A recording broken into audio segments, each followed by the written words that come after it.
আমি বলব যে পুরো টিমের জন্য অনেক অনেক অনেক বেশি গুরুত্বপূর্ণ এই জন্য কারণ হচ্ছে আমরা গত যতগুলো ওয়ার্ল্ড কাপ খেলেছি এক্সেপ্ট 2014 সালে আমরা কোনো ওয়ার্ল্ড কাপে তেমন বলার মতো কিছু করতে পারিনি। সো আমাদের জন্য এটা অনেক বেশি ইম্পর্টেন্ট এই জন্য যে আমরা চাই যেন এই ওয়ার্ল্ড কাপটা আমাদের জন্য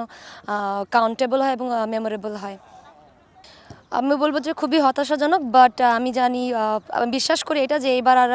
এই দুঃখটা হয়তো বা আমরা ঘোচাতেই চাই যেন আমাদের এই দুঃখ আর না থাকে এবং আমরা স্টার্ট করতে চাই আগামীকালকে ম্যাচ দিয়ে। আমি বলব যে আমাদের দল যেভাবে খেলে আসছে এবং গত ওয়ার্ম আপ ম্যাচটা যেভাবে খেলেছে পাকিস্তানের এগেনস্টে, সবাই অনেক ভালো একটা শেপে দেখেছে এবং সবার ভিতরে যে এনার্জি বা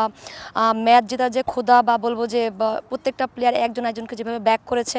মাঠে, ব্যাটিং ইউনিট অনেক ভালো করেছে, ভালো একটা স্কোর দাঁড় করেছিল, বলাররা অনেক ভালো বেশি আমি বলবো ব্যাকআপ দিয়েছে, ফিল্ডাররা তো অসাধারণ করেছে। সো ফার সব কিছু মিলে যদি আমি চিন্তা করি